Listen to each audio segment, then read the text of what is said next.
Everybody, I can see most of your faces. Some of you are hidden.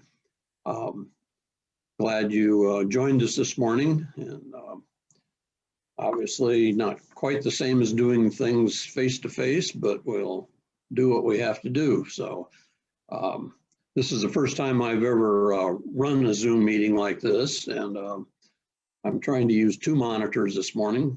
So we may have a little glitch once in a while. Chris is going to monitor your comments, and I think you have a box on your display where you can type in a question if you have it. And if we need elaboration, Chris, I think if they just turn on their microphone, then we'll be able to communicate by voice. Normally, I tell people when we meet at Schuler's that don't save your questions to the end. Chances are the person next to you has the same question, and it's always more meaningful if you ask them. There's Dave, now I can see you. More meaningful if you ask the question at the time it comes to mind, and we'll try to do that this morning.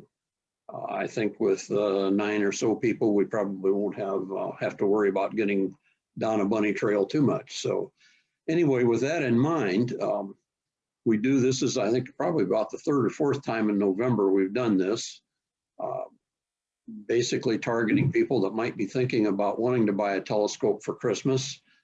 Usually our assumption is that people in that position maybe are somewhat neophytes in the area of astronomy. Terms don't always make sense to them. And so what we're going to try to do is go through some simple term definitions and so on, and to try to, but looking at the audience here this morning, I think a lot of you probably already know a lot about them. So anyway, with that, let's move on to the first slide. Title of this course is A Guide to Buying Your First Telescope. And let's see here, if I can, there we go. Here's what we're going to cover. First thing, I'll be doing my research. What do I need to know? Types of telescopes, or the subtitle, Help, I'm Confused. Mounts, simple mounts, complex mounts. What's the difference? What are the advantages of one or the other?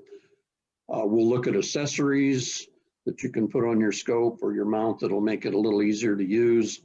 And then in the end, we're going to talk about what we recommend as a GRAAA group for people who are getting started in astronomy. And so the last topic is, I think I'm ready. Now, where do I buy? So with that in mind, let's go on. First of all, we recommend doing research before you buy. Don't just go out and buy a scope.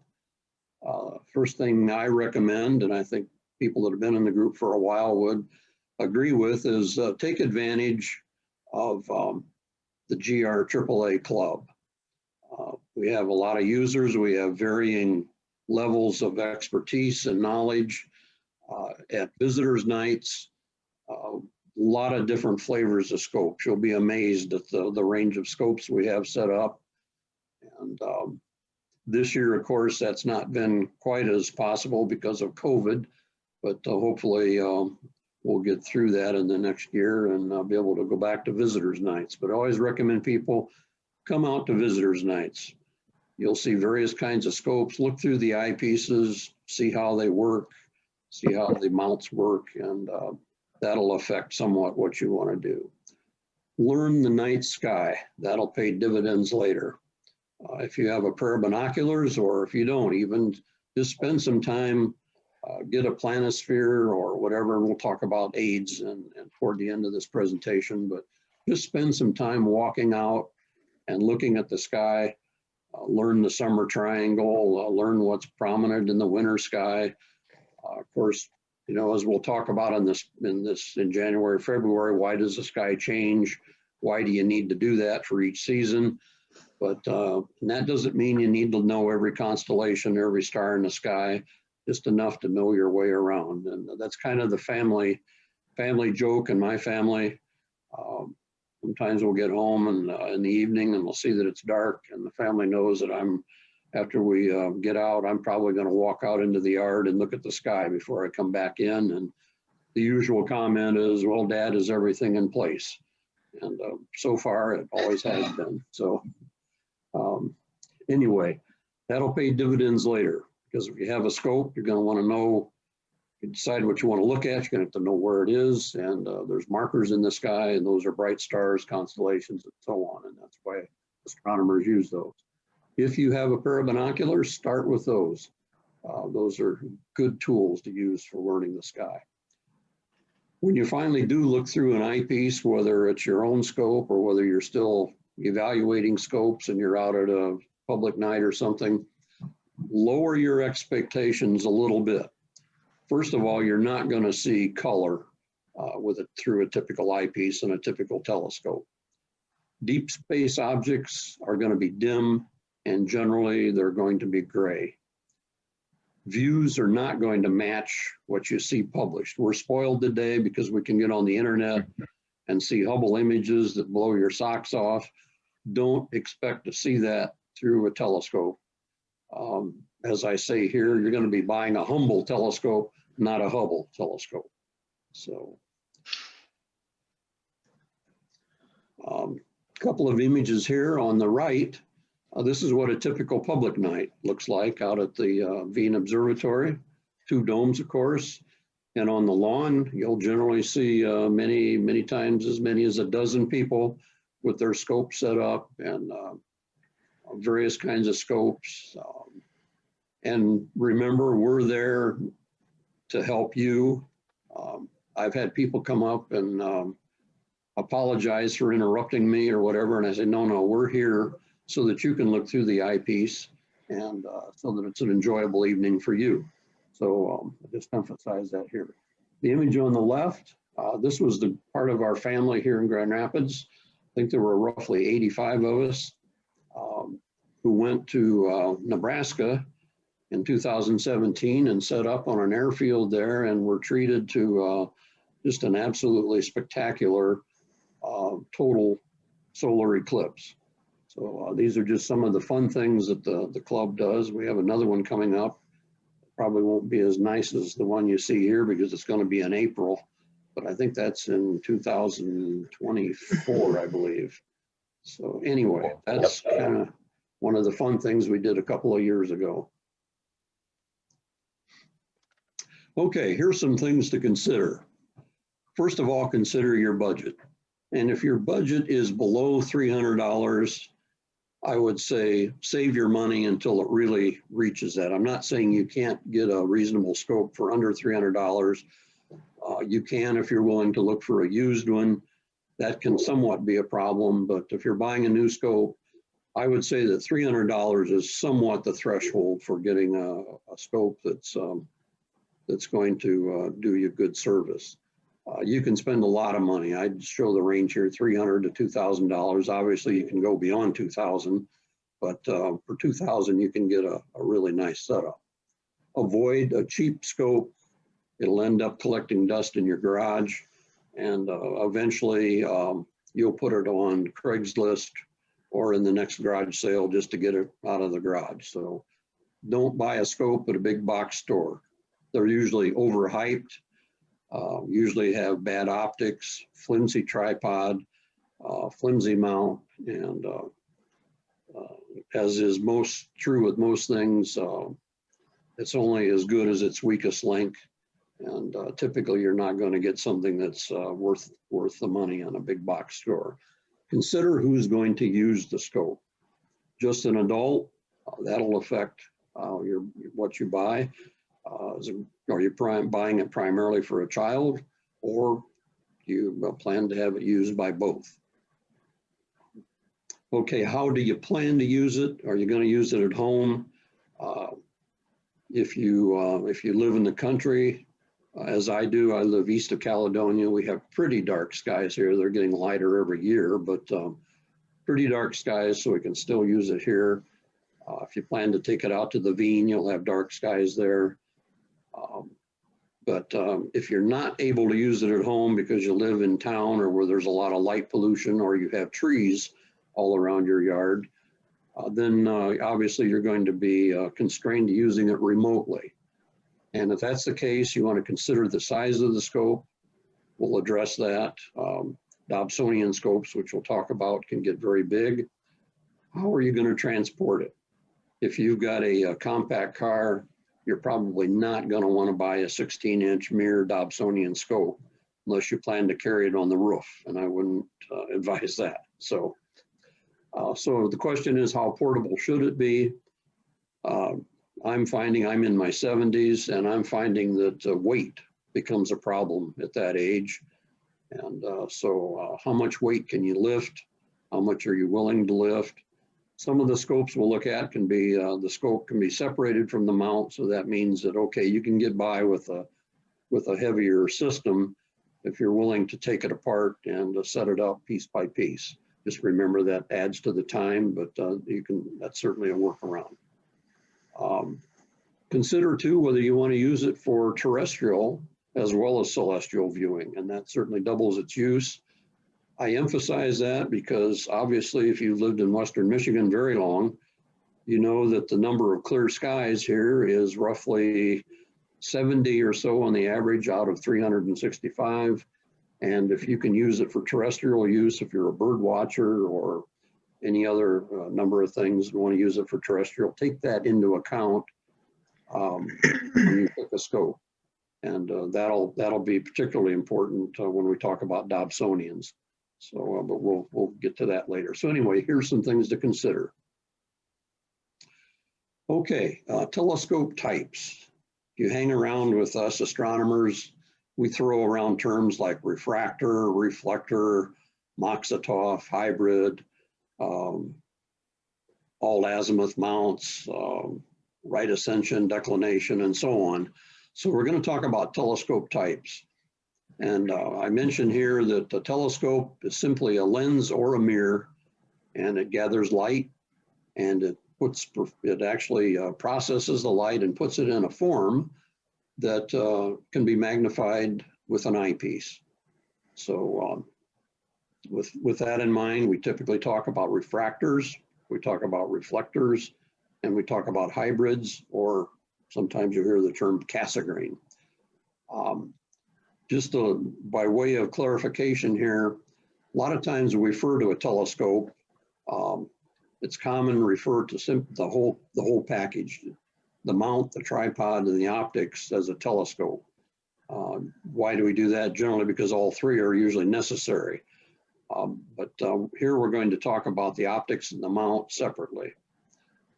You'll hear a term once in a while thrown around, or you'll see it OTA, that refers to the optical tube assembly. That usually, in fact, always simply refers to the telescope itself, the optics, independent of the mount and the tripod, but generally all three are required. So first thing we're going to do is talk about how each one processes light. I don't know, are the diagrams on the right clear enough? If not, I can magnify those. Let's try that once. Yeah, Greg, you can see the diagrams. Just can't see the lettering in the diagrams. Yeah. A little hard to read. Whoops. All right. Oh yeah, there you go. Yeah. Okay, good.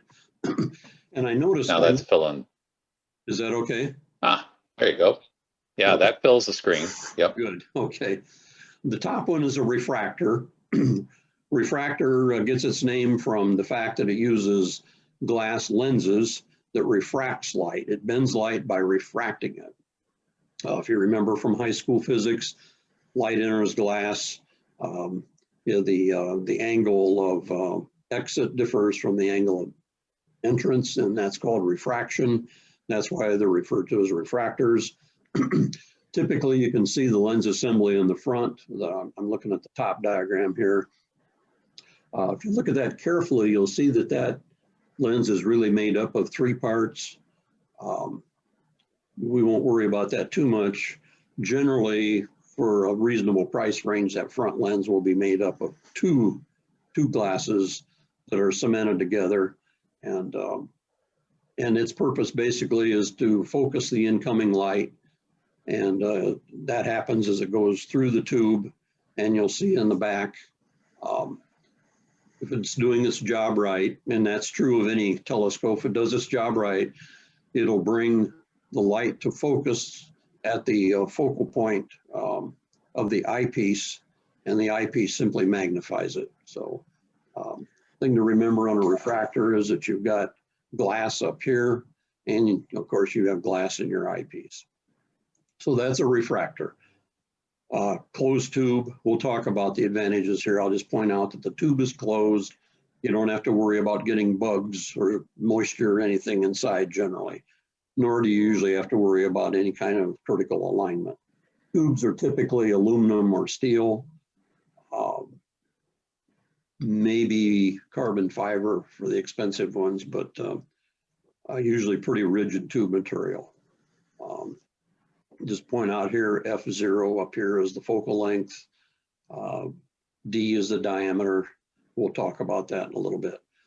Let's move to the second one, a reflector. These are sometimes called Newtonians, invented supposedly by Isaac Newton. Newtonian is different in that you notice there's no front lenses. It's an open tube essentially. We'll disregard this for a second. It's an open tube, light passes in, hits a mirror here in the back. Now you'll notice if you look carefully, this mirror is curved. Typically it's a parabolic curve, sometimes spherical, generally should be parabolic. And again, if you remember from physics, parallel light beam striking a parabolic mirror, those beams get bent from the surface of the mirror. It's not a back-coated mirror, it's surface-coated, and starts to form a light cone. That light cone goes back up the tube until it's intercepted by a flat mirror up here, what we call the secondary mirror. This mirror back here is the primary. It's the large mirror. This mirror back here really corresponds to your lenses on a refractor up here. Its purpose is to gather the light, bend it, and bounce it off the secondary mirror up here. Secondary mirror is flat, again, a surface-coated mirror, a precision mirror. It's not just a cheap mirror, it's precision mirror, and it reflects that light up into the focal plane of the eyepiece mounted up here. Notice that on this kind of scope, the focuser is toward the top. If you've got it set up looking at the sky, it'll be at the top. And as opposed to traditionally, we're used to looking in the back of a refractor. Reflectors are a little different. D here is the diameter of the mirror. I noticed when I was looking at this carefully last night that they kind of call the focal length here. That's really not the case. The front of the tube can extend way out if you want to, and the focal length truly, I mean, or strictly speaking, is the sum of this distance S and this distance here from the mirror back to the reflector mirror, the primary mirror. So, and you don't have to worry about that. People who build scopes that you buy obviously know the difference and take all that into account. If you build scopes, and I built a few of them, obviously you want to know the focal length very precisely, and that determines your tube and so on. Anyway, let's move down to what we call hybrids or Cassegrains.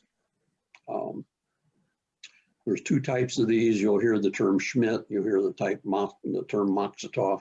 Cassegrains are a little different, and it doesn't show up here, but typically a Cassegrain will have a little corrector lens up here in front.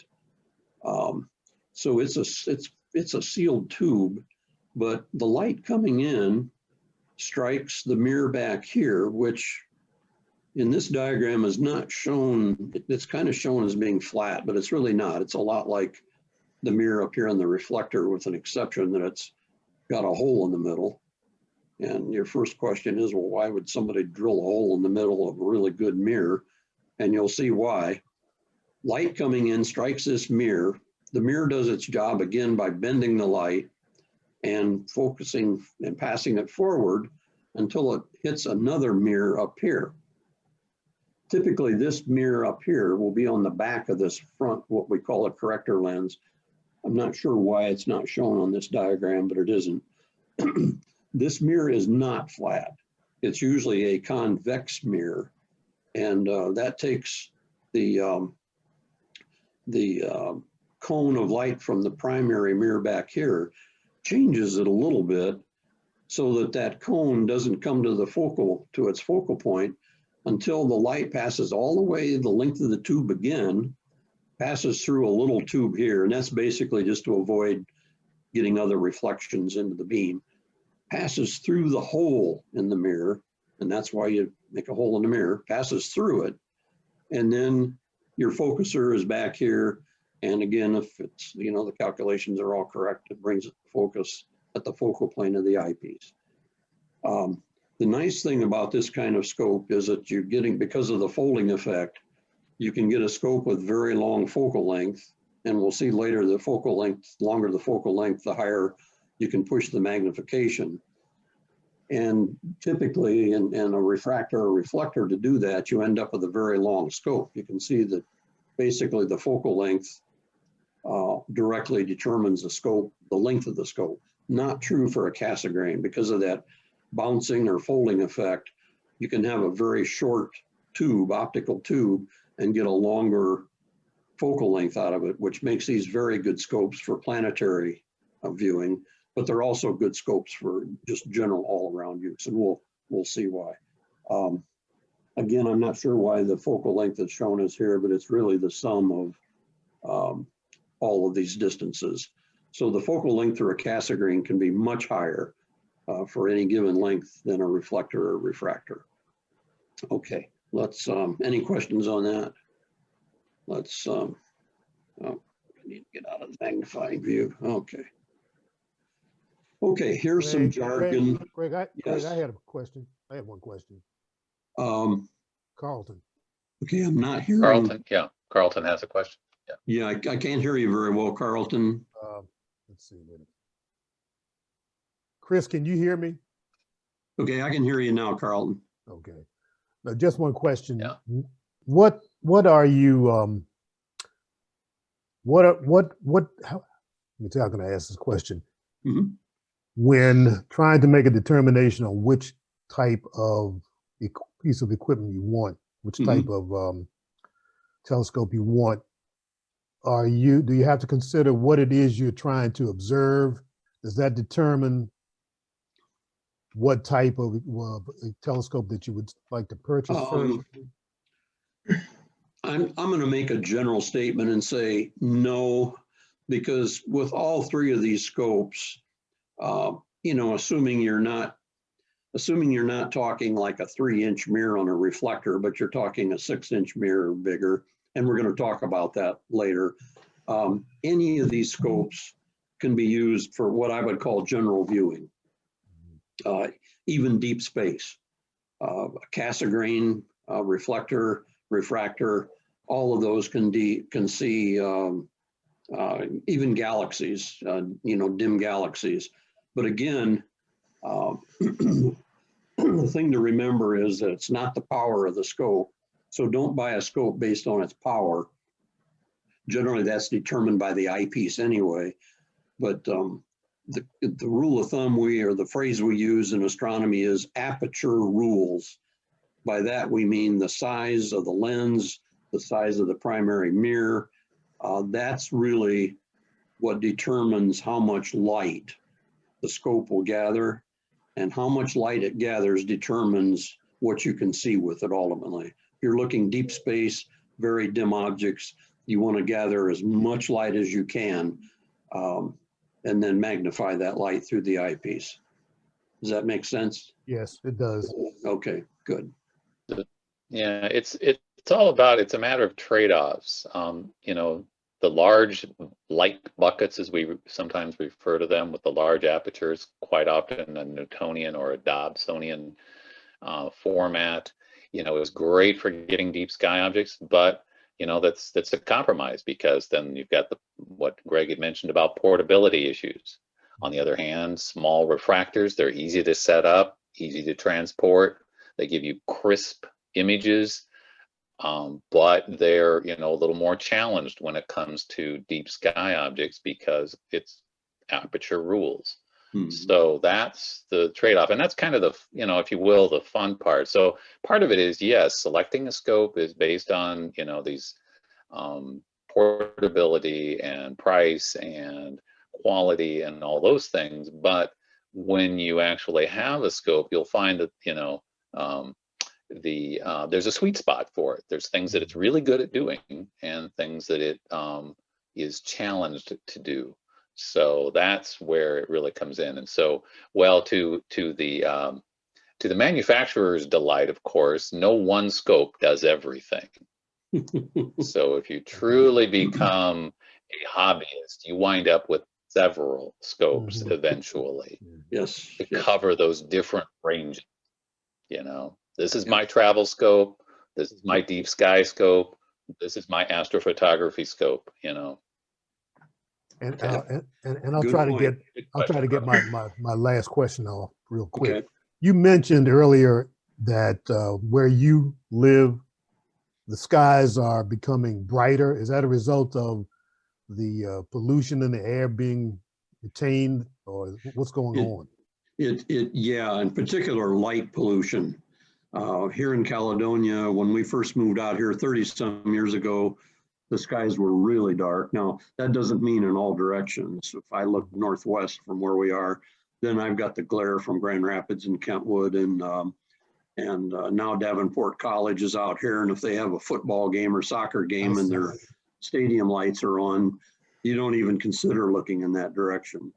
But generally, it's things that are building up, and the township here has some restrictions on new building, and that they're supposed to use downward directed lighting, and they all say they will, but unless you have, and this is true probably of any community, unless you've got somebody on the board who goes out and checks, you find out later that that didn't happen, and then you've got lights that are putting a lot of light into the sky rather than onto the parking lot, and that's not good.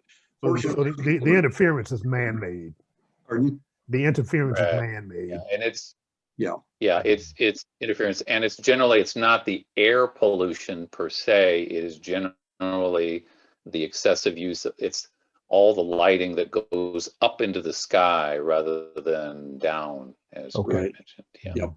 Now, with one exception, this past summer, Carlton, we for a few weeks we had a lot of smoke in the air from the fires on the West Coast. Right. And of course that did affect things, but that's somewhat rare. That doesn't happen every year.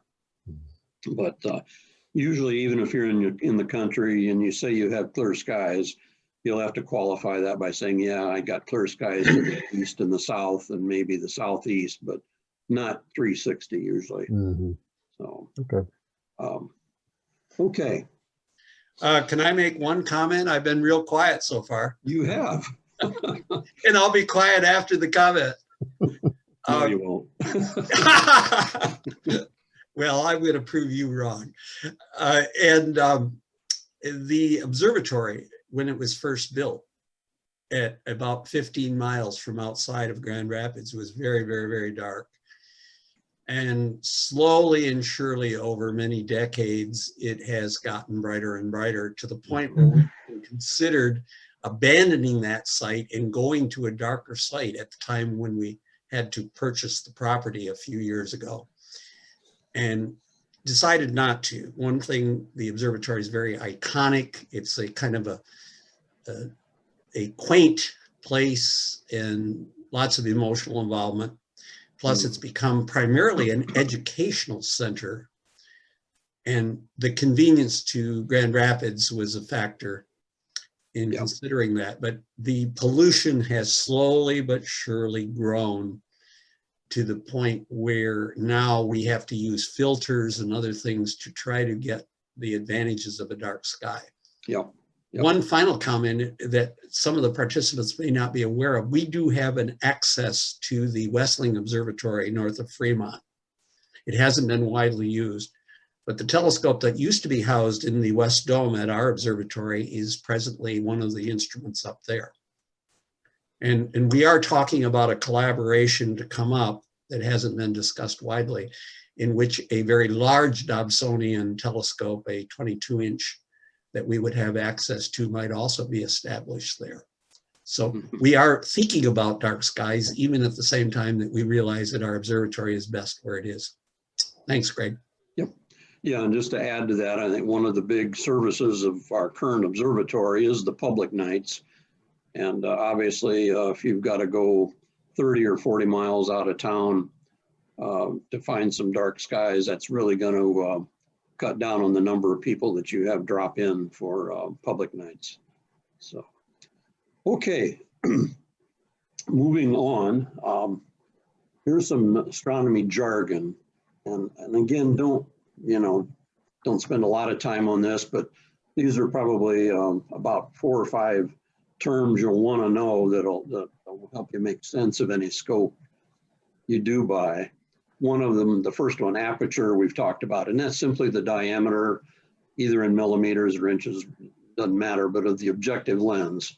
The primary lenses are the primary mirrors, and that, again, as we said, aperture rules, the size of the lens of the mirror determines how much light your scope will gather. Focal length, distance from the primary mirror of the lens to the focal point, that's usually given in millimeters. That's worth knowing because we'll see later how we calculate the power of any eyepiece. Focal ratio, if you're into photography, focal ratio will mean something to you. If you talk about an f5 lens or an f1.2 lens, it's no different for astronomy. Simply the ratio of the focal length divided by the aperture.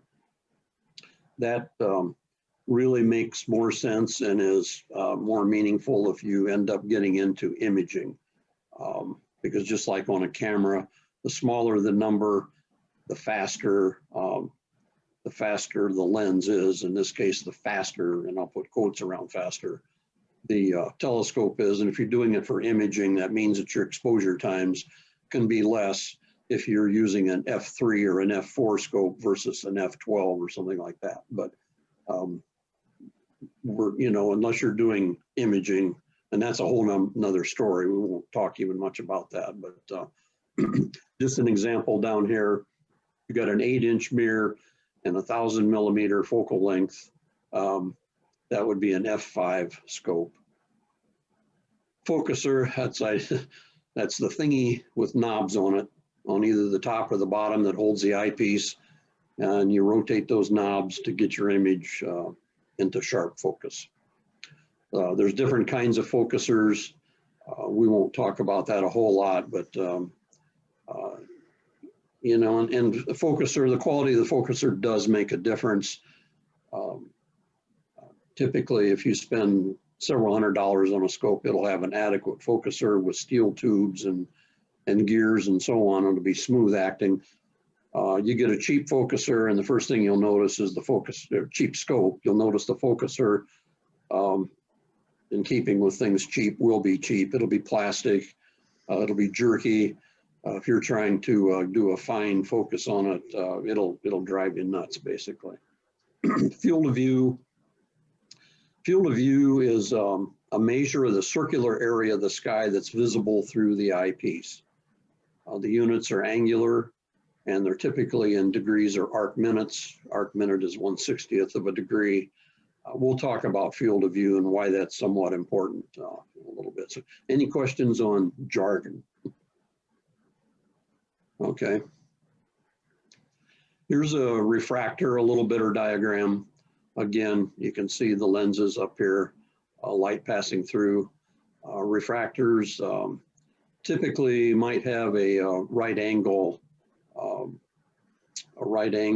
adapter on the back, which will bounce the light at right angles to the tube. And this is nice because now you're not, for instance, you can see without this, if your eyepiece just came out back here and you're looking at something near the vertical, you're going to be down on the ground on your knees, straining your neck, looking straight up, and that's no fun. With this, you can point the scope almost straight up and you're looking along the horizon into the eyepiece, and much nicer on the neck. So that's a refractor. Here's a refractor on a simple mount. I say simple mount because you can see it's simply a yoke holding the scope. The scope will pivot in this direction, tighten it up with these knobs. You rotate it around this axis, this being the azimuth axis, this being the elevation, Real simple mount, easy to use. You can see the mount simply goes between the tripod and the, again, the optical tube assembly. Most people would call this a telescope, but it's just very simple mount. Refractor telescopes, pros and cons. The advantage is good portability. Generally, you can take it off the mount, throw it in a box or a bag and put it in your car. It's unless you spend a lot of money on it, it's not big in diameter because we're talking lenses again. It's durable, totally enclosed, usually strong construction. You don't have to calibrate it or align it.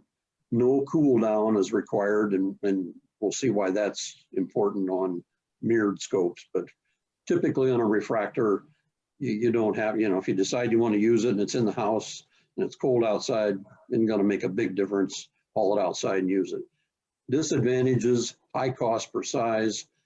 That gets to be a factor when the lens exceeds about 4 inches, because lenses are harder to make than mirrors, typically because they're 2 parts or 3 parts, and just more expensive. You may have some color fringing around bright objects.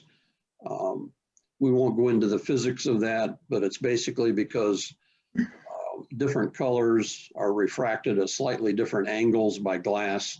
And so you can end up with either a blue image or a red image around brighter objects. Again, that's not a big deal. Most objects, unless you're looking at bright stars or bright planets, you probably won't be bothered by what we call fringing. If you're looking at lens at refractors, we do talk about achromats and apochromats. Just be aware that apochromate, because of that fringing, to eliminate it, typically an apochromate will have 3 lens assemblies or 3 parts forming your front lens. These get very expensive. They use high density glass and 3 parts, and I'll just say that the views in an apochromate are stunning. They really are. But you pay for what you get. Most refractors in a reasonable price range are what we call achromats, and that's because it does result in color, and you generally just have 2 parts to the front lens that are cemented together. Moderate sizes, again, probably below 4 inches, just because of their limited ability to gather light. Best used for moon and planets, but that doesn't mean you can't use them for brighter deep space objects. So. Okay, let's talk about reflectors, Newtonians, or we just call them newts. Here's an example: light coming in the front, striking the mirror. This is kind of a goofy. I'm gonna have to change some of these because for some reason they don't show the full width of the parallel rays coming in. You get the impression you're not using the perimeter of the mirror, when in reality that's what you really are using on a reflector. Typically the center of a mirror on a reflector is in the shadow of your secondary mirror up here. So you're really, the primary mirror is like a donut in gathering light. But anyway, you get the idea here. The light coming in strikes the mirror back here.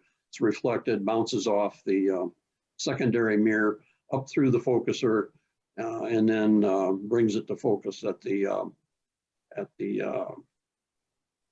focal point of the eyepiece up here. In all of these scopes, the power is determined by the eyepiece, and we'll talk about that in a few minutes. But this is a typical reflector or Newtonian. You can see that the focuser is on the top as opposed to looking in the back. No hole in the mirror. And okay, here's a reflector on an equatorial mount. Now reflectors can go on simple mounts like the previous one I showed. Here's an equatorial mount. You can see it's a much beefier mount, more complicated. But again, the scope is mounted usually through a series of rings onto the mount, and of course tripod.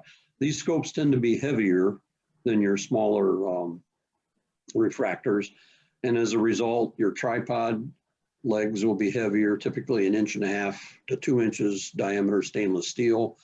If you're going with an equatorial mount, and we'll talk about pros and cons of that. You've got a lot of weight even without having the optical tube on it. So just bear that in mind. And if you do buy one of these, they're always rated in terms of the weight they will support. So you don't want to put a huge scope on what can be a fairly flimsy mount. And unfortunately, some of your big box stores and so on will have it'll make a big deal about having an equatorial mount, and it'll be a very flimsy mount and will drive you crazy trying to use it, especially if you put too heavy a scope on it. So. Okay, reflectors, pros and cons. Here's the advantage. The price per size of mirror is much less than a refractor. For instance, if you've got a reflector, a Newtonian with a 6-inch mirror, you're talking a couple $100 with maybe a little more than that. If you bought a refractor with a 6-inch lens on it, you would be paying well over $1,000, maybe even $2,000 for something that gathers the equivalent amount of light. So comparably priced reflectors versus refractors gather more light simply because of the diameter of the objective lens or mirror in this case. The mirrors on reflectors, on Newtonians, are front surface mirrors. Consequently, you're not passing light through any glass until it gets to the eyepiece, so you don't have coloration of bright objects. Okay, and that's obviously an advantage.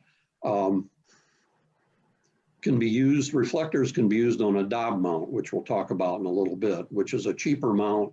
They're not restricted to that, however. As you can see from the previous view, you can mount them on equatorial mounts or all azimuth mounts, or a Dob mount. Disadvantages, they're bigger. They're simply bigger because they've got bigger optics. Requires more room to store them and transport them. I'll show you some comparisons here in a few minutes.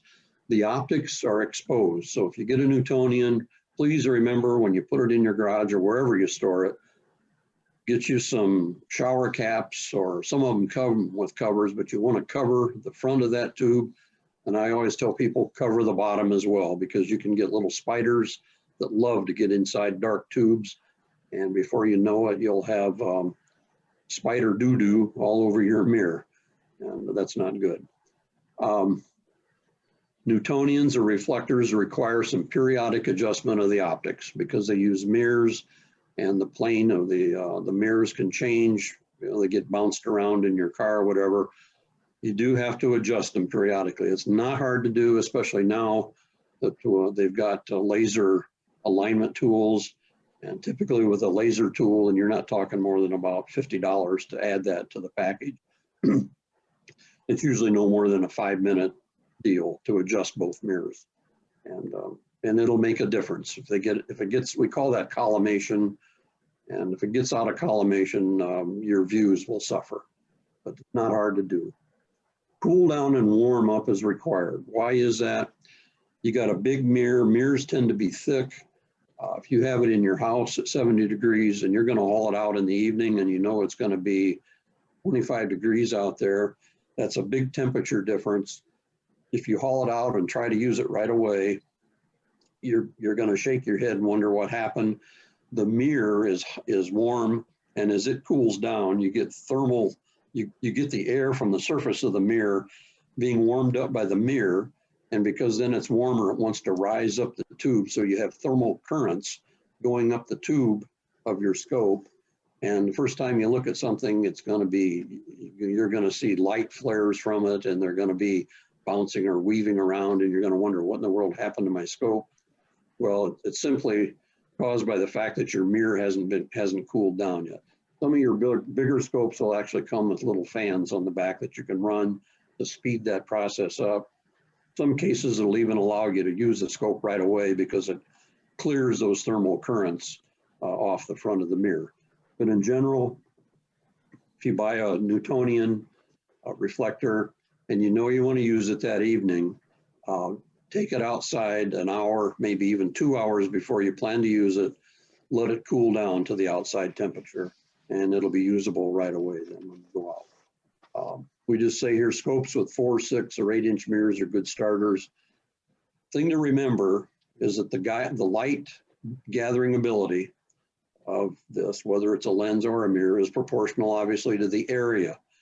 So when you think about it, an 8-inch, if you buy a scope with an 8-inch mirror versus one with a 4-inch mirror, you're not doubling the light gathering ability, you're quadrupling it. It's 8 squared is 64, 4 squared is 16. So an 8-inch mirror is going to gather 4 times more light than a 4-inch. 4 times is a big factor. In fact, I always tell people, if you've got a scope, let's say you've got a 6-inch scope and you want to upgrade it to another Newtonian or mirrored scope, don't go to an 8-inch, go to a 10-inch. In other words, always make a jump of the next size, and that pays dividends in terms of the amount of light that'll gather. Okay, any questions on reflectors, pros and cons? Okay. Compound scopes or Cassegrains, as we call them. You'll hear the term Schmidt Cassegrain or Maksutov. Maksutov is a Russian design. Here they are, as we showed before. They've got a corrector lens on the front, a lens with a hole in the middle of it on the back. The light comes in, bounces off the back, comes up to the front, which is a convex mirror, passes that through the tube, or passes it through a tube back here and through the middle of the back mirror, and then into your right angle mirror lens, or usually a prism, and into your eyepiece. These are becoming more and more popular. I think I talk about let's go right to the advantages and disadvantages. Obviously, this is a combination of lenses and mirrors, this being a lens up here on the front. But notice that this unit is sealed, it's enclosed, as long as you don't open up the back and leave it open. But here's the advantages. Long focal length, as I talked about before, so you can get high magnification. They're portable for reasonable sizes. Good detail of viewed objects. It's a sealed unit, low maintenance. You don't have to collimate these. As long as you don't really bang them around, they're going to stay in alignment. As I'll show later, it's easy to attach a camera if you want to use it for terrestrial use or for terrestrial photography. They can be used on all mounts except the Dobsonian, and that'll be obvious, I think, when we look at a Dob mount. Disadvantages, if you get large, if you start talking 10-inch or 12-inch Cassegrain telescope, they get heavy, generally because of the steel tube construction and the mounts. Because they're heavier, the mount's heavier, everything just sort of compounds, and they can be a little awkward to handle. They're more expensive per mirror size than a Newtonian, obviously because of the manufacturing complexity and so on. Because of that lens on the front, they are susceptible to collecting dew. There's workarounds for that. You can put a dew shield on the front made out of foam rubber or whatever, but they do collect dew. Small field of view because they have a long focal length. Any questions on that? Okay. It's one of my favorite scopes. I've got one like this, what they call it a 127 millimeter, really means this is about a 5-inch on the front. Very, very portable scope. I bought this when I wanted to transport it on a plane because a scope like this will go on a little case, padded case, small enough that you can put it under the seat in front of you on a plane. You don't have to put it in the overhead baggage department and then cringe when some gorilla slams his bag in the baggage compartment and you're sure it just dented the scope. Anyway, you put it under the seat and you protect it. So they're nice scopes. But here you can see, here's a Schmidt Cassegrain on an equatorial mount. This is probably an 8 or a 10-inch Cassegrain. This gets very heavy. Heavy tripod, heavy mount, heavy scope.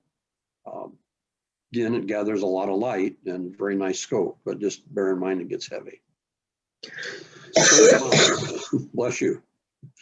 We talk about 3 kinds of scope mounts: alt azimuth, including Dobsonian. These simply means that the mount is pretty much level. You rotate it right and left along the local horizon, and it moves in azimuth or in altitude up and down with respect to the horizon.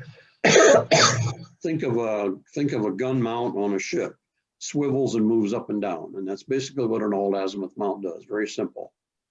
Equatorial does the same thing, but an equatorial mount allows you to adjust the plane of the, in this case, the the right ascension, so that it tracks objects in the skies using one axis. That's probably not obvious to you now, but equatorial mounts, we'll talk about the advantages and disadvantages of those. Computerized or GoTo is the latest thing.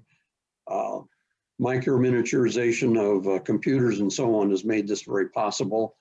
And you can get computerized or GoTo mounts now in all azimuth or equatorial.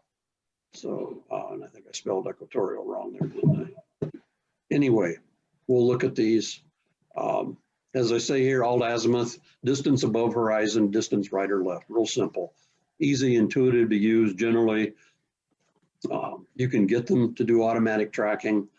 Dobsonian is a special case of that. The only thing you worry about when you don't even worry about it, but when you set these up is you level them. And they generally come, the mount generally comes with a little bubble level, and it's not hard to do. Here's a simple all azimuth mount, pivots here along the horizon and moves up and down in altitude here. These come with slow motion controls, which makes it really nice. Worm gears, you can do smooth tracking with the mount like this. They're not computerized. You still have to track an object due to Earth's rotation, but it's very nice to use. I've got a picture of one of these with the scope on it that I'll show in a little bit.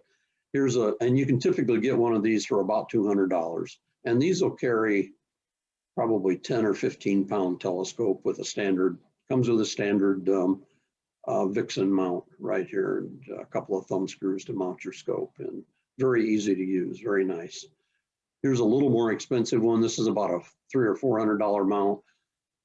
Does the same thing though. Pivots, rotates here, pivots up and down up here. You can lock it. Nice thing about this, I've got one like this, is you can put two scopes on this or a finder scope and your main scope over here. Dob mounts. Let me just see if I can, yeah, here, let's jump to a picture of a Dob mount first. As you can see, a Dob mount takes a Newtonian scope. Smaller mirrors usually have a cardboard tube. We'll see some variation of that, but again, they're all azimuth. They pivot here. It's like a lazy Susan down here. It simply pivots. You've got the little surface down here between the base plate and the base of the scope holder with a special surface on it that makes it easy to use. And up here, these are bearings, allows the scope to move up and down in altitude. Simply, it doesn't show here, but you usually just grab the rim of the scope with your hand, or some of them have a knob here, and you rotate it. You don't even have to have these things level. It moves around this axis and then up and down in this axis. So let's go back. Usually we just call them Dobbs, but Dobsonian, named after John Dobson, who was credited with inventing them. He wanted a simple mount.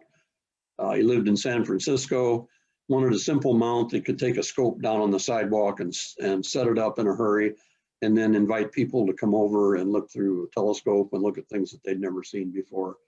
And he died just a few years ago, but again, the type of mount, cheap to make, easy to use, intuitive, and John Dobson is credited with making that popular. The advantage here is that you're not spending a lot of money on the mount. It's not metal. In fact, most of them you buy is particle board covered with some kind of plastic coating, and cheaper to make. You're spending your money then on the optics, not on the mount. No tripod. The mount and the telescope are just about always sold as a unit. This one, they're intuitive to use. I built one of these, a 6-inch one for my 6-year-old grandson. He's now in college, but at 6 years of age, he set it up on his front sidewalk and was demonstrating to the neighbors how easy it was to use. Tube assembly can allow you, if you want to move away from a Dob mount, you can, with not too much variation or modification, you can take the tube assembly and put it on an all azimuth or an equatorial mount, or even another type of all azimuth mount. Disadvantage of the Dob mount is they don't track. As opposed to a go-to mount, which is computerized and has motors, we call these push to, because you grab the knob and you push the scope to track. As you know, the objects move across the sky because of the Earth's rotation, and that's about 15 degrees an hour. And so they do require periodic bumping. But again, because they're balanced and because the bearings are picked so that they have just the right amount of friction, it's very easy to do. Just a simple nudging and you can track an object. But if you're talking mounts, Dobs with mirrors bigger than 8 inches, they do get heavy and they get large, and we'll see a comparison of that. So, okay, I think we've hit this. They store nicely, as you can see here. Simply rotate it up vertically.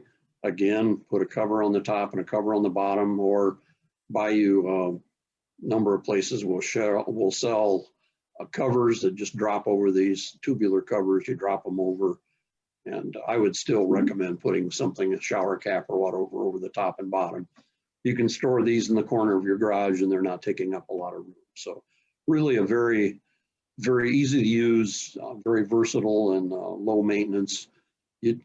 Because it is a Newtonian though, again, you'll have to learn how to collimate the optics. But again, that's not a difficult problem. And if you come out to visitors nights very often, most of us have laser alignment tools and more than happy to do an alignment for you. Here's how they grow in size though. They make laptop ones, which are great for kids. You can set them up on a table. I think it's Eric and his daughter come out to the observatory quite often and set this up, and his daughter uses it, and they get a lot of good use out of a tabletop one. You do have to have a stable table, sturdy. But here you can see, here's a typical 5-inch, 6-inch, 8-inch. Notice the size, 10-inch. Here's a typical 6-foot man. So you can see you start to get into 10-inch, and they get pretty big. And especially if they're made with a cardboard tube, which means you've got to get that tube into your vehicle as well as the mount. The nice thing about it though is the tubes generally just lift off the base. They're held to the base by gravity. You lift it off, you put the base and the tube in separately. But you can see size kind of grows geometrically as the mirror size increases. Here's a good, I'm guessing this is probably an 8-inch, a 10-inch, and you can see over here the 12-inch. I don't know that this is a 6-foot man, but you can see you move up to a 12-inch scope and you're talking one humongous size. They're big, they're heavy, but there again, if you've got a vehicle, it'll accommodate that. Again, you're 12 inches gathering a lot of light. So, and here's a nice little tabletop scope. So. There's something called a truss tube Dob, and these become popular, and there's a number of individuals in the group that have truss tubes. You notice that the cardboard tube, which usually would encompass all of this all the way down through the mirror mount down here, has now been replaced, the whole center part of it replaced, cut it out, thrown it away, and they've now got lightweight aluminum tubes in here. This is a 6-tube setup. Some of them have 8 tubes, but this reduces the weight considerably. Doesn't necessarily reduce the weight of the base, but the optical tube assembly is a lot lighter. As you can see, there's a threaded knob here. There's 3 along the top, 3 down here. When it's packed up, you just take out these 6 knobs. The top is separately. A lot of times there's provision for storing the top into the bottom. And then you can simply lift the base with the top and bottom into your vehicle, throw a bungee cord around the 6 tubes, and the tubes are held together. These don't come apart here. So the tubes are held together, folded up in a bundle, and you're on your way. Likewise, when you set them up, it doesn't take that long to do. Same construction, they still have the bearings down here. You get a scope like this, it costs you more, and generally better quality in the bearings and probably a better focuser on it and so on. But if you want big aperture and don't want to put up with the weight or the inconvenience of the heavy tube, this is another way to go. Equatorial mounts or German equatorial, they're easier to add auto tracking. Let me see if I show one here, probably better to see. Yeah, this is what we call an equatorial mount. It's a little fuzzy here, but it's an equatorial mount. They're easier to add auto tracking to compensate for its motion because you only have to have a motor in one axis.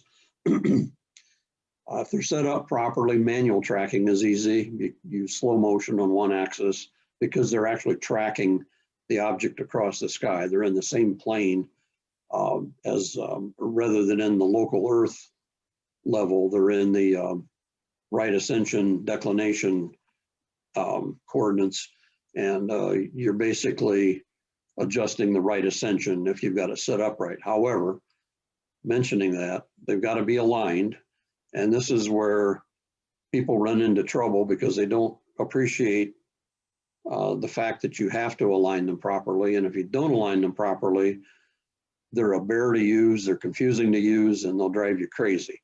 So when I say they're aligned, they've got to be level, and the one axis has to be north pointing. And by that, I mean, you've got to be pointing it. You got to have the right ascension axis pointing very close to the North Star. Some of them come with little built-in scopes to help you do that. Initially, they've got to be set to your local latitude. That's not a big deal. There's usually a scale on them and a knob. And unless you're traveling north or south, distances away from, if you're on vacation or something, you generally don't even have to change this. Around here, we set them to 43 degrees, lock it down, and you don't worry about that. They're the heaviest of all mounts. They require counterweights to balance your scope and a sturdy tripod. Obviously, the bigger the scope, the size, the weight, and the dollars rapidly increase. They're not intuitive to use, and we don't recommend an equatorial mount for beginners. Having said that, there's plenty of places out there that are more than happy to sell the beginner a scope on a fairly flimsy equatorial mount. And generally, we'll see these come into our January and February meetings brought in by people that need help in setting them up. And usually there's any number of screws and bolts that are loose, and things are mounted levelly rather than local latitude. And, once you spend the time to learn how to use them, you can.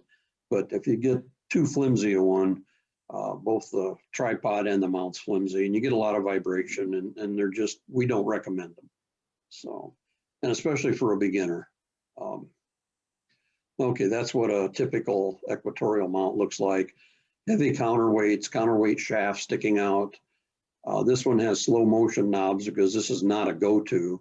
So once you point it, then you can track using the slow motion knobs. They have their place, but again, if you're starting out, it's probably not what you want to start out with. Computerized, I'm not going to spend a lot of time on this. Again, because of advances in electronics, you can now get mounts that have a hand controller with a computer in it, and anywhere from 20,000 to 2 million objects with all their coordinates, and the ability to control the motors on the mount to point your scope automatically. They have their place. They're nice. Again, we don't recommend those for beginners because not only do you have to set it up properly, but they typically, to work properly, you have to align them on 1 or 2 stars. And again, if you don't know the night sky and you align it on the wrong star, you're going to be frustrated, because then when you use the hand controller and say, hey, I want to look at Arcturus, and it, you end up looking at something else. Or you want to look at say you want to align on Arcturus, it picks that. and you look through the eyepiece and you have no idea whether you're looking at Arcturus or something else, then you try to go to a globular cluster or something and it's not in the eyepiece and you wonder why. It can be very frustrating. So again, we tell people certainly not wrong to go this way. I have at least one of these. They're very useful. Once you learn how to use them, you can see a lot of objects in one clear evening. And around here, that's important because we don't have a lot of clear evenings.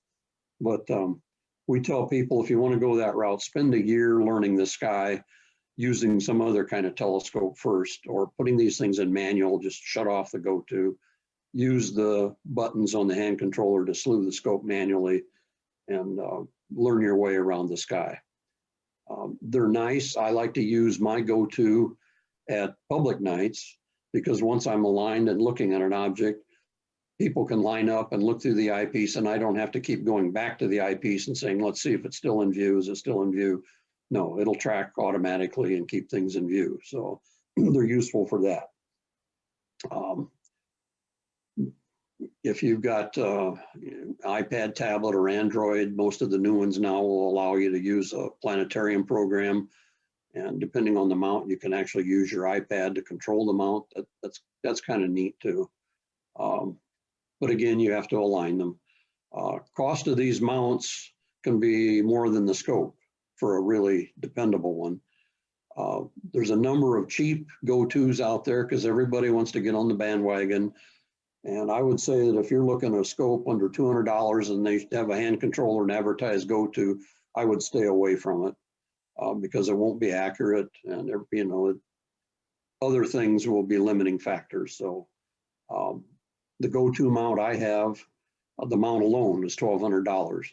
Used right, it does a magnificent job, but don't start out with something like that. So, so I say here, learn the sky with a manual scope and then move up as your skill and interest increase. Any questions on these things? Okay. Here's an equatorial mount. This is a go-to. This is probably around a $500 mount and probably would handle a scope up to about 20 pounds. Here's an alt-azimuth mount, simpler, again, because you're just rotating here, and they'll track.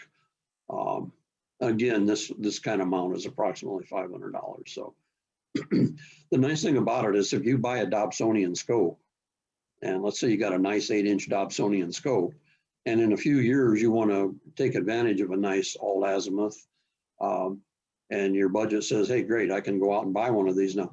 You can take your Dobsonian scope and take the bearings off the side and put a little Vixen plate, and you can buy those mounted on the side of the scope and pop it on one of these, and now you're using your scope and you've got an updated mount for it. So that's one advantage of again of a Dobsonian, is you can use the tubes later.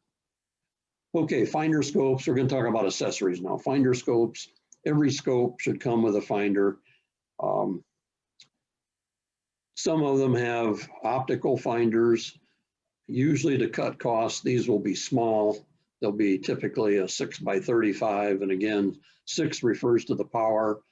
The second number is the diameter, the front diameter of the element or the lens in one of these little finders. The millimeters, 25. Remember, there's 25 millimeters an inch.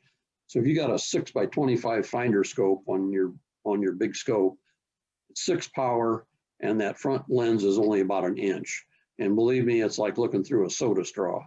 So if your scope comes with one of these small ones on, I usually tell people scrap it and do one of two things. Either get you a red dot reflex finder, and a picture will, rather than going through the verbiage here, I'll show you a picture. These things are really becoming popular. Or get a bigger optical mount or finder scope. Spend about $60 and get like an 8x40 or a 9x50.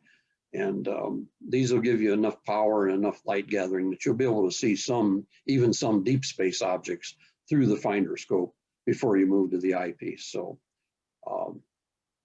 again, though, remember, you get your finder, it's only good as the alignment with the scope itself, and you'll have to want to do that periodically.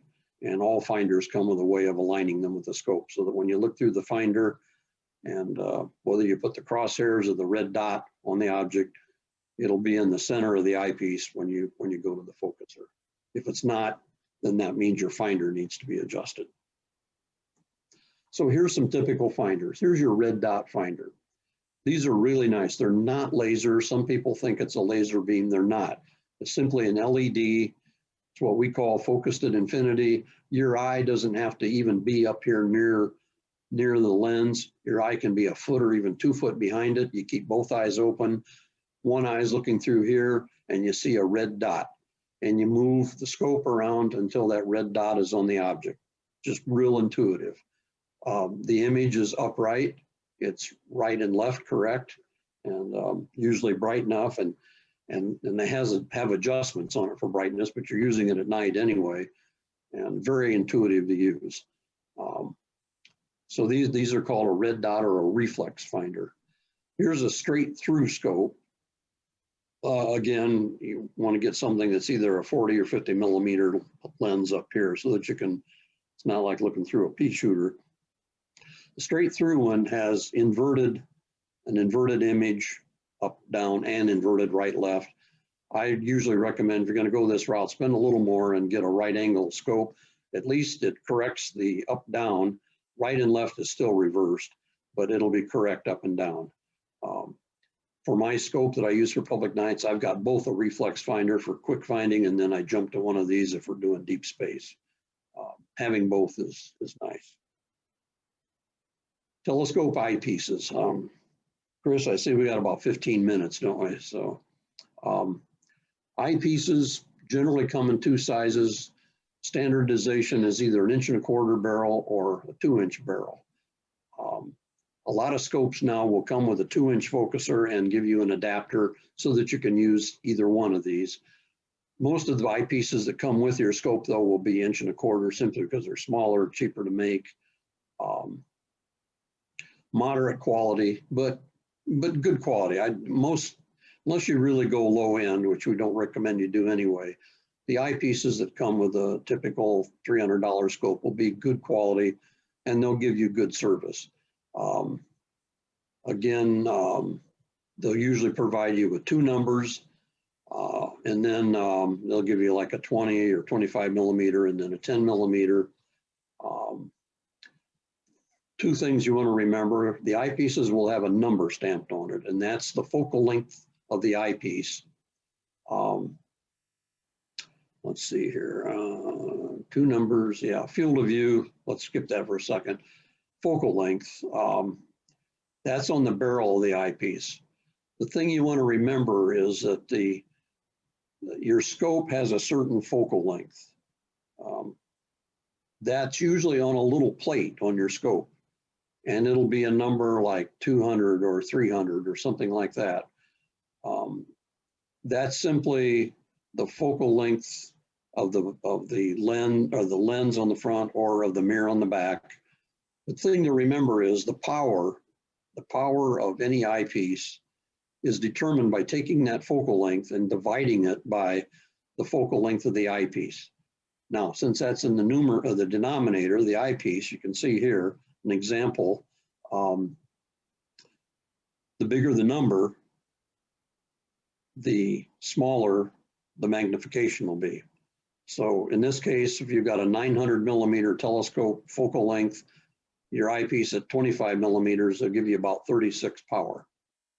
On the other hand, let's see, yeah, if you went down to 10, and typically you'll get a 10 millimeter eyepiece with your scope. If you went down to 10, you divide 900 by 10, you're now looking at 900 power. Now, that's fine, but remember, the more you raise the power, the dimmer the object gets, because you're still gathering the same amount of light from either the mirror or the front lens, regardless of what eyepiece you're using. So there's something called field of view, and I don't know, I won't spend too much time with that. That's usually not even stamped on the eyepiece. Field of view is simply how much of the sky will you see when you're looking through your eyepiece. Typical eyepieces, Plossls that come with your scope will be around 45 degrees. Now, want to point out, that does not mean when you look through that eyepiece, when it's in the focuser, that you're going to see 45 degrees of the sky. You're not. That's, and the reason for that is because you're magnifying things. And in this case, you've got to correct that. And I forget where I've got that equation, but anyway, you've got to divide this 45 degrees by the power. So if you were looking, if you had your 25 millimeter eyepiece, 900 millimeter telescope at 36 power, you want to take that 45 degrees, divide it by the power by 36, and you'll see that now that your field of view is just a little over a degree. So that's actually the field of view that you're looking at in the sky. Field of view is kind of important, and that's why eyepieces that give you, in some cases, much more than 45 degrees field of view are expensive because it takes more glass, bigger eyepieces, but it's the viewing sensation is increased because you're now looking at a lot of the area surrounding what you're looking at. For instance, if you're looking at Jupiter and you've got a narrow field of view, you may not even see all of Jupiter's moons. On the other hand, you go to an eyepiece with bigger field of view, maybe even lower power, and you see all 4 of Jupiter's moons while you're looking at Jupiter. It just adds to the overall viewing experience. So that's why field of view is important. Price ranges on eyepieces is crazy. Typically $25 an eyepiece for some of the ones that you get with your scope. If you want to go crazy, you can spend over $700 or $800 on eyepieces. But as a beginner, you're probably not going to want to do that. So here's how I just explained the magnification here. It's the focal length of the scope divided by the eyepiece. Flow over flea, as I call it. Flow over flea. Eyepieces down here, somewhat, notice it says Plössl on them. These are 4 element. They have 4 lens combinations in there. These are not bad eyepieces. You get good view. It's just narrow field of view, small field of view. These eyepieces would cost you less than $100. Typically in fact, generally these will be under $50. And that's what usually comes with your scope. Next step up might be something like these will give you maybe 60 degree field of view. And these eyepieces typically will be over $100. The glass used in them, there'll be more elements and probably a little better glass. You can go on up from this to eyepieces that may have 7 elements in them, give you 82 degrees. There's some eyepieces now which will offer 100 degree field of view. But again, you're spending $200, $300, $400 to get eyepieces like that. So Barlows, typically we don't, as a group, we don't really advocate using Barlows, but they do have their place. A Barlow will magnify the power of any eyepiece you have by, if it's a 2x Barlow, by 2 times. In other words, if your eyepiece is giving you 40 power, and you put it in a 2x Barlow, you'll get 80 power. A lot of the Barlows that come with cheaper telescopes are plastic. They come with plastic lenses and just not good quality, end up being frustrated. But you can get good quality Barlows, and there are, for instance, for planetary viewing, if you want good magnification and the sky will support it, then a Barlow is a way to go because you can get double duty out of your eyepieces. So anyway, so I show here some examples. 25 millimeter eyepiece in a 2x Barlow becomes a 12.5 millimeter eyepiece.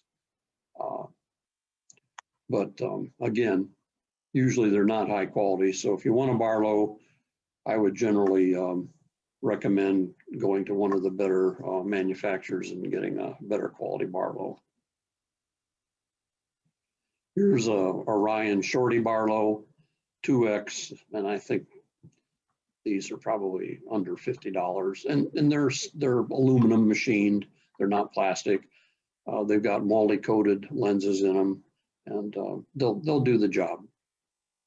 Okay, let's talk a little bit about viewing aids. So I want to move on here quickly. You're going to need some aids to find your way around the sky. Planisphere, you all seen them, the little rotating wheels. This is one here. You can set it for the date, you can set it for the time of night, and typically you buy one for your local latitude, but this is probably closest you'll get to us. It's 40 degrees, but that's fine. The window, if you set the date and the time, the window will show you what's visible in the night sky. Next thing is you can get viewing charts. I've got one of these. I can't tell you, I don't remember the last time I used it. It's like a big road map, a lot of detail on it, but you know, again, you take it out and you're unfolding it in the dark and trying to read it and so on. Planisphere, I would recommend that you use initially to find your way around the sky. Sky charts, let's see.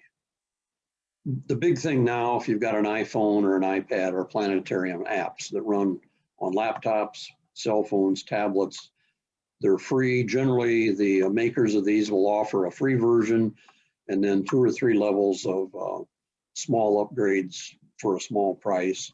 A lot of your iPhones have compasses in them now.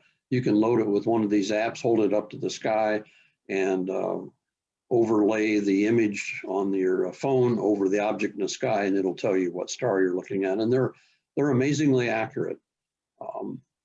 So a lot of people, particularly the younger age, you know, they're all going to planetarium apps, and I've got a list of some good ones. Get yourself a red flashlight. Red is used because it doesn't destroy your night vision. Not only that, you avoid having people around you yell at you if you pull out your regular flashlight and start blinding people with it. And typically on visitors' nights, people don't understand that. They'll turn on the light on their cell phone and immediately wonder why there's a lot of hostility around them. But if you don't want to be yelled at, get you a red flashlight. So, okay. Here's a typical planetarium app, and this, I'm going to change this. It doesn't really do it justice, but you can turn on things like that. If you really want to get into, you know, the classical animals or whatever that the constellation represents, like Orion being the hunter, you can turn that on. Most people, you know, once they've seen that once, don't care. They just want to see the sky, but you can go into settings and say, gee, I want to show comets, or I only want to show stars that are brighter than 6 magnitude. I don't want to clutter it up with a lot of stars I can't see with the naked eye anyway. But they all provide a lot of really neat capability. One thing I like about them, I've got Sky Safari Pro. When we have new comets, like the summer Neowise came out, generally when you have these and you can update software periodically, and when that happens, their databases will include new comets. And lo and behold, you go in and do a search, and there's a comet that nobody knew about 2 years ago, and all of a sudden it's in the search window, and you can bring it up and say center on it. And if it's visible that time of day or night, it'll swing your display around, and lo and behold, put the image there. And if it's night, slew your telescope over to that area, and there's your comet. So that's a nice way of staying up to date with what's in the night sky. Anyway, here's a list of apps. There's a lot more than this. Just go to your app store, and you might want to read some comments or some reviews of them. Most of them are good. So there's your typical red light flashlight. Okay, let's finally get down to the final deal here. Great.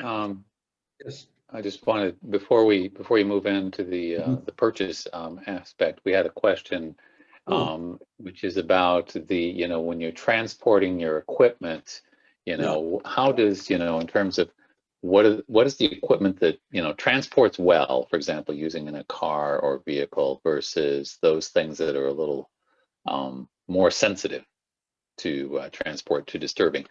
Like myself, I have a 12-inch Dobsonian, Greg is familiar with, and actually what I've decided, but in the past I used to have to break it down to, take it in transport, but I kind of got tired of the amount of time to set it up because I had to realign it each time I set it up. So then I started transporting it with the tube intact. Well, that can only, it took an SUV in order to carry it because it's big and it's, bulky. On the other hand, I also had an 80 millimeter, a 3-inch refractor, and that one you could just practically throw onto the back seat and throw the tripod on the ground, in the trunk, and go anywhere, anytime. As a matter of fact, I used that one downtown when we were doing the sidewalk astronomy downtown. It's so light you can just put it on your shoulder and carry it around. But anyway, some comments from you on transportation and your experiences and what you've found?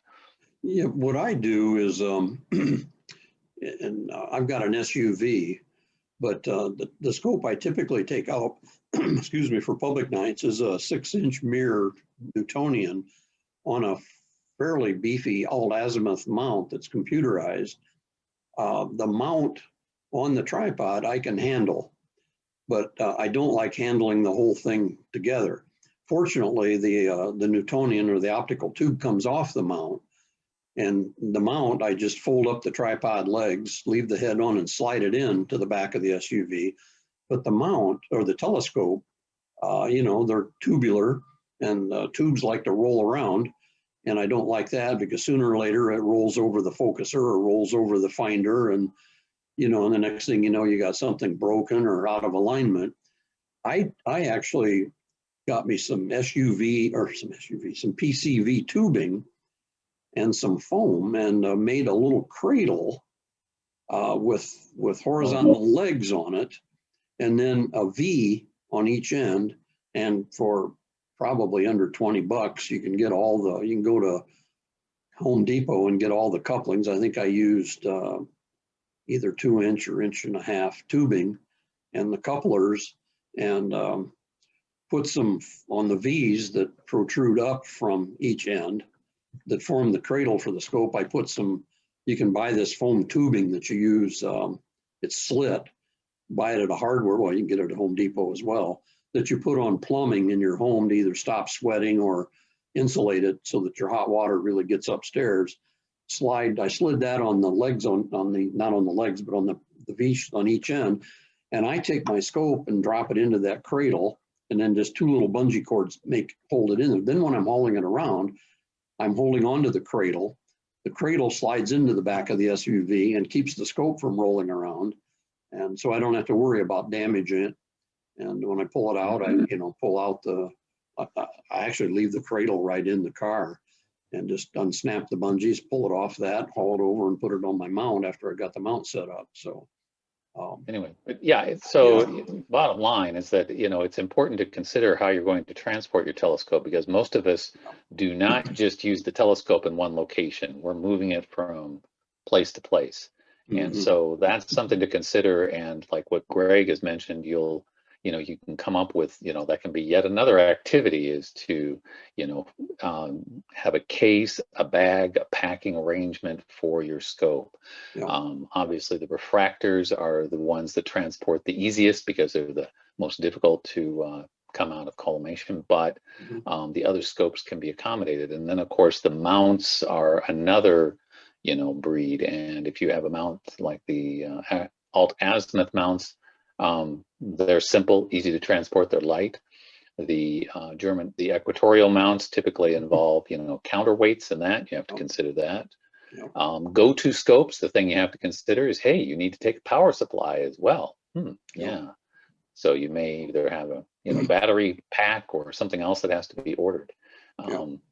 That's so okay. On to the purchasing. One other comment, like if you get a Dobsonian scope, it's usually extra. Like if you order it from Orion for a little more, you can get a padded case that the scope itself, the tube assembly will fit in.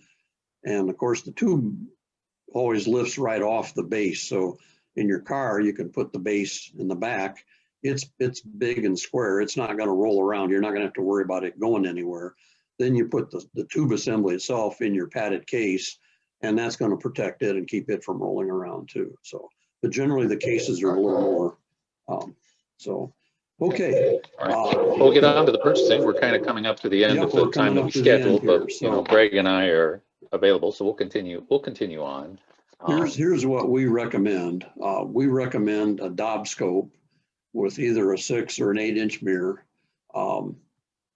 depending on your budget. Typical optics of this size will produce good views of the sky. A good 6-inch f8, that gives you a focal length of 48 inches. In other words, you multiply the two. So the scope's going to be around 4 foot long, or an 8-inch. If you went to an 8-inch f6, pretty much the same length, but the scope will be shorter focal length. But anyway, they're easy to use. They'll even the 6-inch, you can view deep space objects. The length is about the same. Expect to pay. You can get a 6-inch Dob scope somewhere, I would say low end around $250. You can get it with some more bells and whistles that'll drive the price up, depending on the finder scope you go with, things like that. For a loaded 8-inch scope, expect to spend about $500. But these scopes have good optics, easy to use, and you'll get a lot of use out of them. Where do you go to buy them? That's that anymore. The internet is probably your best place to go. Used to be that Ryder's Hobby Shop carried a number of scopes. They never did carry the Dobsonians. I talked to them more than once about it. Generally, they carried the German equatorial mount scopes, which we didn't recommend for beginners. I was in here a month or so ago and I noticed there were no scopes. And I talked to them and they said, yeah, because of COVID, they ended up just deciding they were going to sell off what they had and not going to continue carrying telescopes anymore. They never could work out an arrangement with Orion telescope, which I'll talk about in just a second. Orion always wanted them to carry a big selection with a heavy investment of money. And of course, if you're running a hobby shop with a lot of other stuff, that's not always the best thing to do. So the really bottom line is there's really no place locally that I'm aware of that you can go and look at a scope and make a purchase. Having said that, you can go on Craigslist.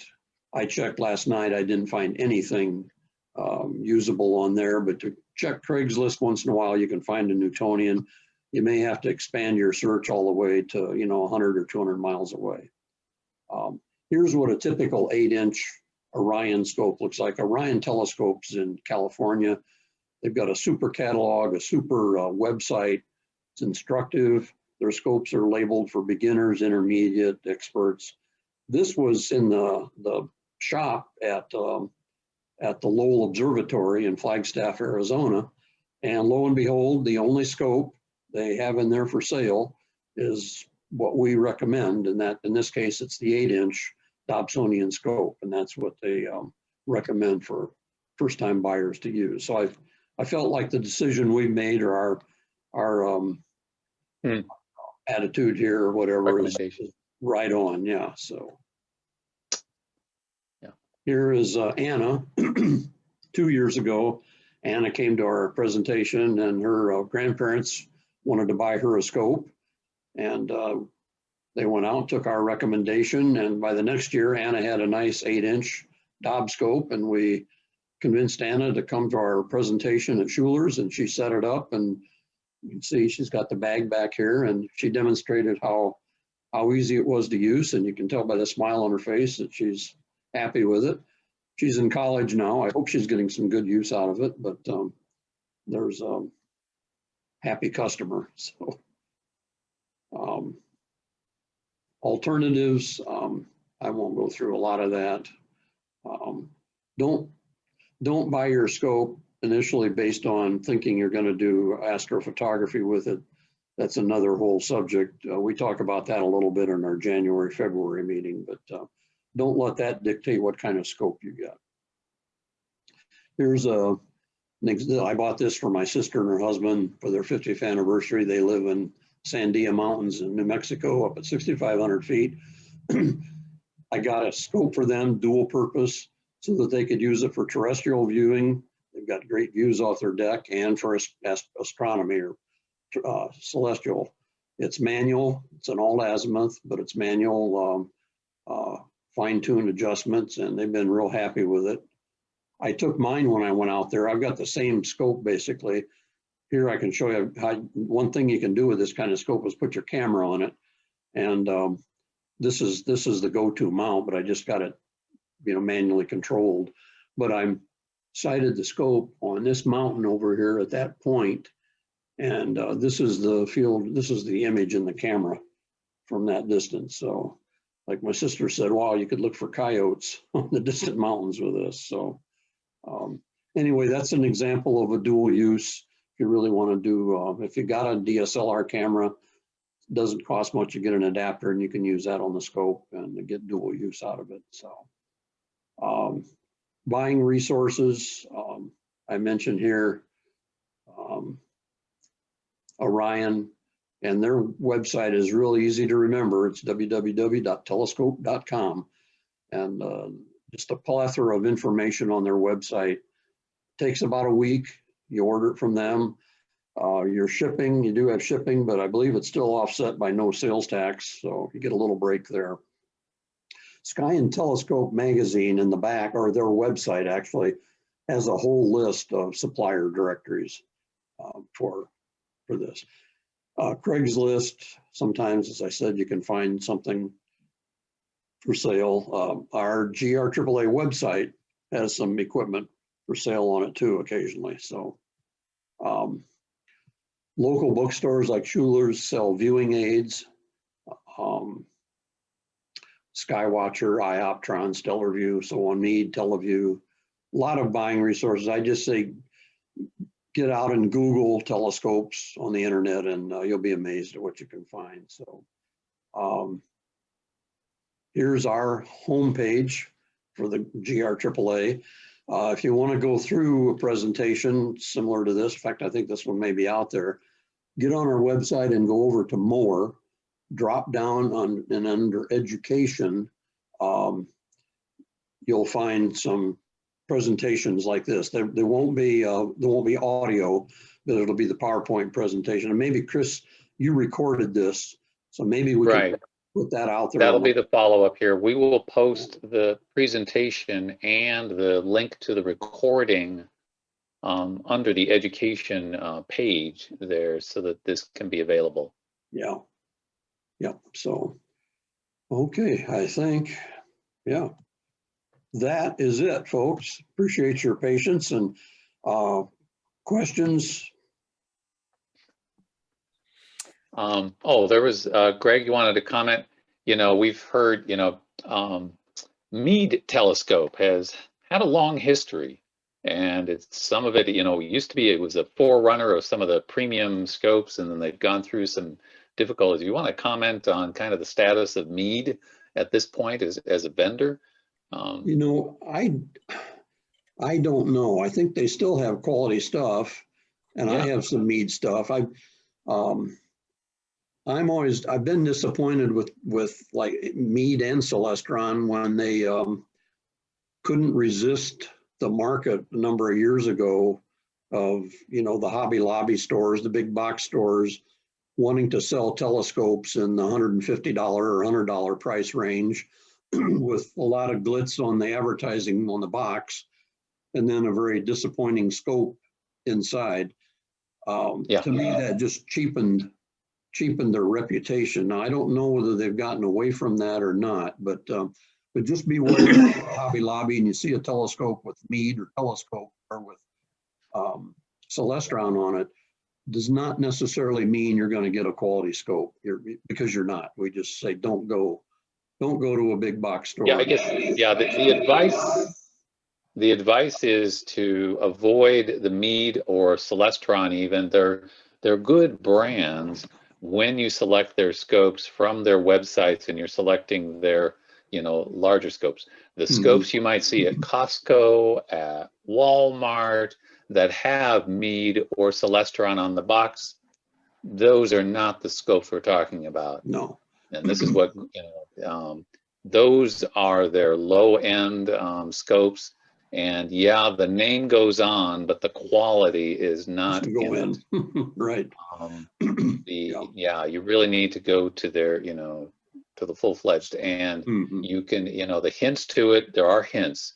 The box is 400x zoom. No, it's not about the numbers, not about the magnification. No. And you can tell by the, it's a light, box, and those are the things that kind of warn you on that. I will add a comment too. I don't know if it's hitting the general telescope. I can tell you that, in purchasing accessories since the outbreak of the of COVID-19, the supply chain has been, strangled, in a way. And there are sometimes you can order, I've seen it with accessories, you can order an accessory and it might take it 3 months to be fulfilled. Yes. Because again, COVID-19 and coronavirus is worldwide, and it has impacted a lot of points in the process. And so sometimes what you face is not the pricing issue, not the availability. They'll advertise it, but then once you place the order, you got to watch out for availability. In fact, I order drone motors and parts and computer parts and so on. And because I've been burned on that, if I see now that the origin has a CN in front of it, that's China. And beware, as Chris said, they'll take your order and they'll claim it's in stock, but it's in stock somewhere in China, and it may be months before you get it. Having said that too, I found it extends further than that. Even a scope that is principally made in the U.S. will undoubtedly have components that are outsourced. Yeah. And so that's why I say the supply chain is hidden in a number of places. Yeah. So it's just a word of advice. It's just something specific to the current situation. One thing I didn't mention as a source either, Chris, is BH Photo in New York has an amazing amount of astronomy gear. In fact, that computerized alt azimuth mount that I showed you in one picture that I use all the time, it's made by Ioptron, but they typically sell through retailers. And BH Photo carries that. They carry the extender tube and accessories, and generally I'll have an order from them within 4 days on my front porch, and they'll let you know if they have it in stock. So B&H is a good source, and because so, in that case, sometimes it's actually easier in terms of the supply to get it from a retailer than it would be to go to the manufacturer. Exactly. Yeah. So the other thing too is to think about support. Again, you buy something at Costco or a big box store, nobody there really knows anything about it. In fact, that was always somewhat a criticism I had of writers when they carried scopes. Most people there didn't have any idea how to use them. And so really, I could keep in mind, if you buy something from a place like Orion, you can get online and they'll support it, and they'll, if something's wrong, they'll take it back or they'll correct it. But I think be aware that I think your best support around here is to join GRAAA if you're not already a member, and come out. We have 3 opportunities in January, February to bring your scopes. That I don't know this year that we'll have that, but in the past, bring your scopes to Schuler's if you have a problem, and we spend the last hour or so working on it. And now in the summer for public nights, we've set aside, and we'll probably do that again this year, 3, like one night in the month of June and July and August. You come early while it's daylight, don't come after dark, but come early. And if you're having problems with your scope, there's several of us there that drop what we're doing, and we're there to help you. And then set it up, show you how to use it. It gets dark, and then you use it and get some experience. So I think that's probably your best possibility for support around here is through the club. So just a plug. It's a good investment, right, Chris? Yeah, Probably all no, of your that's- members anyway, so. Yeah. No, coming out to the club and getting familiar. Again, you know, it's you know, make your plans. It's like we're talking about. You know, we recommend the 6-8-inch aperture. You know, Dobsonian is a beginner scope, or you know that. But when it comes to actually using it, yeah, there's a lot of details. And coming out to a public night, and like Greg has mentioned, one of those nights that we've identified as telescope clinic night, coming out there before the event, the main event starts, we're more than glad to help get you going on that. A lot of details. Yep. Okay. All right, great. Well, thank you for that. Yeah, For the thank you. presentation Thank there. That worked all out of you for tuning in. and Good. for everyone to be in the meeting there. Appreciate that. I think, as I said, we will make the presentation and a recording, a link to the recording available under that at graaa.org under the More and Education page. And I want to thank you all for being in attendance today. Appreciate it. It's been a good audience. Okay. Good. As I say, our